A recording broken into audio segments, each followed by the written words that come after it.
আসসালামু আলাইকুম সুপ্রিয় দর্শক, চলে আসলাম এই মুহূর্তে পাওয়া সবচেয়ে গুরুত্বপূর্ণ আবহাওয়ার নতুন আপডেট নিয়ে। আজ 8ই ফেব্রুয়ারি রবিবার 2026। এবার পাল্লা দিয়ে বাড়তে শুরু করেছে রাত ও দিনের তাপমাত্রা। উধাও হয়ে যাচ্ছে শীতের আমেজ, আসতে চলেছে মেঘলা আকাশ ও মেঘ বৃষ্টিপাত।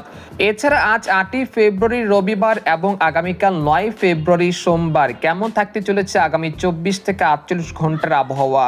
বাংলাদেশ থেকে শুরু করে ভারতের পশ্চিমবঙ্গ, আসাম, মেঘালয়, উত্তর থেকে ত্রিপুরা রাজ্যে আগামী 24 থেকে 48 ঘন্টার মধ্যে কোন কোন জেলার আবহাওয়া কিরকম থাকতে পারে এবং কোন কোন জেলাগুলোতে হালকা থেকে মাঝারি ধরনের ঘন কুয়াশা দেখা মিলতে পারে এবং আগামী 10 দিনের মধ্যে কোনো নিম্নচাপ, কোনো ঘূর্ণিঝড়ের আশঙ্কা রয়েছে কিনা বঙ্গোপসাগরে। তো এই বিষয়ে আরো বিস্তারিত জানতে হলে ভিডিওটি সম্পূর্ণ দেখতে থাকুন। আর আপনি কোন জেলা থেকে খবরটি দেখছেন অবশ্যই আপনার জেলার নামটি আমাদের কমেন্ট বক্সে জানিয়ে দিবেন।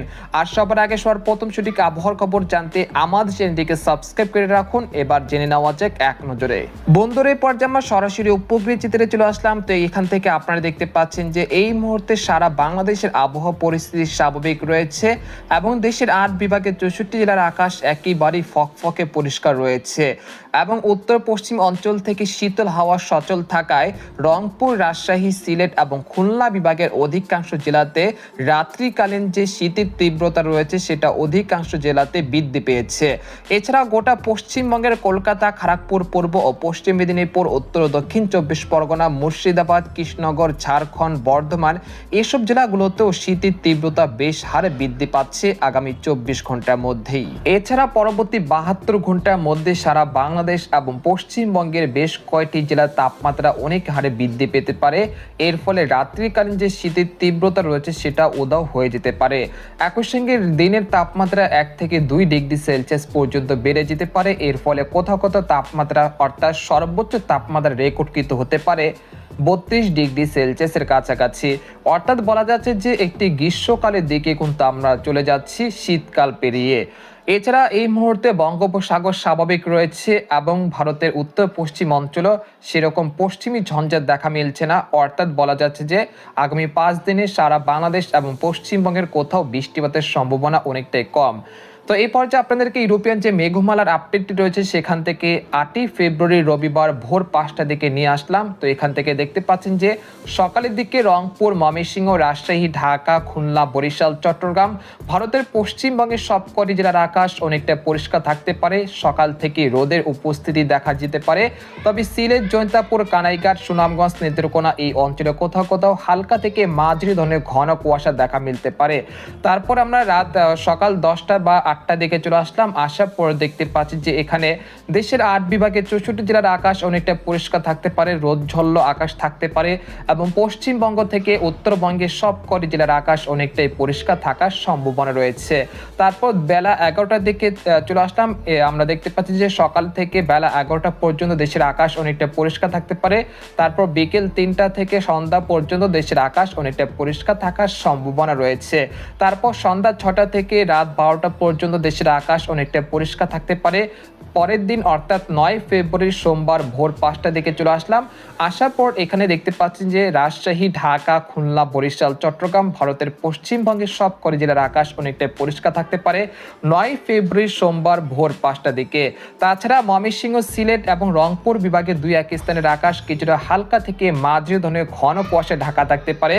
তবে সেই ঘন কুয়াশা বেলা বাড়ার সাথে সাথে কেটে যেতে পারে ইনশাল্লাহ। তারপর সকাল থেকে সন্ধ্যা পর্যন্ত দেশের অধিকাংশ জেলার আকাশ অনেকটা পরিষ্কার থাকতে পারে, রোদ ঝল্ল আকাশ থাকতে পারে। তারপর সন্ধ্যা 6টার পর থেকেও দেশের আকাশ অনেকটা পরিষ্কার থাকার সম্ভাবনা রয়েছে। তারপর 10ই ফেব্রুয়ারি থেকে একেবারেই 15 বা 16 পর্যন্ত দেশের আকাশ অনেকটা পরিষ্কার থাকতে পারে। তারপর 17 বা 18 ফেব্রুয়ারির দিকে দেশের আকাশে মেঘের আনাগোনা বৃদ্ধি পেতে পারে।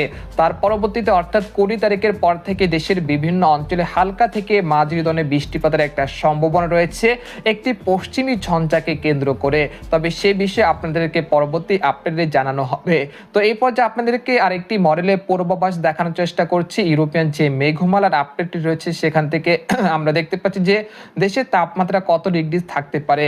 তো আমরা দেখতে পাচ্ছি যে সকালের দিকে রংপুর, রাজশাহী, ময়মনসিংহ, সিলেট এই অঞ্চলে কোথাও কোথাও সর্বনিম্ন তাপমাত্রা রেকর্ডকৃত হতে পারে 10 থেকে 12 ডিগ্রি সেলসিয়াসের কাছাকাছি। তাছাড়া ঢাকা, খুলনা, বরিশাল, চট্টগ্রাম, ভারতের পশ্চিমবঙ্গের বিভিন্ন জেলার সর্বনিম্ন তাপমাত্রা রেকর্ডকৃত হতে পারে 11 থেকে 12 ডিগ্রি সেলসিয়াসের কাছাকাছি। তারপর দুপুর বা বিকেলের দিকে দেশের সর্বোচ্চ তাপমাত্রা রেকর্ডকৃত হতে পারে চট্টগ্রাম, খাগড়াছড়ি, রাঙ্গামাটি, বান্দরবান এই অঞ্চলগুলোতে প্রায় 26 থেকে 32 ডিগ্রি সেলসিয়াসের কাছাকাছি সর্বোচ্চ তাপমাত্রা রেকর্ডকৃত হতে পারে। এর পরের দিন অর্থাৎ 9 ফেব্রুয়ারি সোমবার ভোরের দিকেও দেশের তাপমাত্রা একই পরিস্থিতি থাকার সম্ভাবনা রয়েছে। এরকম তাপমাত্রা আগামী 12 বা 13 তারিখ পর্যন্ত চলমান থাকতে পারে। তারপর 13 তারিখের পরে দেশের তাপমাত্রা দ্রুত হারে বৃদ্ধি পেতে পারে এবং গ্রীষ্মকালে যে তাপমাত্রা রেকর্ডকৃত হতে পারে সেই পর্যায়ে চলে যেতে পারে। এরপর যে আপনাদেরকে আরেকটি মডেলের পূর্বাভাস দেখার চেষ্টা করছি। এই মুহূর্তে দেশে বিভিন্ন অঞ্চলে বাতাস বইতে শুরু করেছে, অর্থাৎ উত্তরে হিমেল বাতাস, এবং যার ফলে দেশের বিভিন্ন অঞ্চলে তাপমাত্রা দ্রুত হারে কমেছে এবং গতকাল দেশের বিভিন্ন অঞ্চলে যে বাতাস বইছিল সে বাতাসের কারণে কিন্তু তাপমাত্রা অনেকটা কমেছে এবং আগামীকাল থেকে তাপমাত্রা কিছুটা হ্রাস পেতে পারে এবং দেশের বিভিন্ন অঞ্চলে তাপমাত্রা আবারও পুনরায় বৃদ্ধি পেতে পারে। তারপর আমরা দেখতে পাচ্ছি যে দেশের তাপমাত্রা পরিস্থিতি দেখা যাচ্ছে যে আগামী 11 বা 12 তারিখ বা 13 তারিখের পরে আবারও দ্রুত তাপমাত্রা বৃদ্ধি পাওয়ার আশঙ্কা রয়েছে। তো এই ছিল খবর। এরকম লেটেস্টিং খবর জানতে আমাদের সাথেই থাকুন। ধন্যবাদ।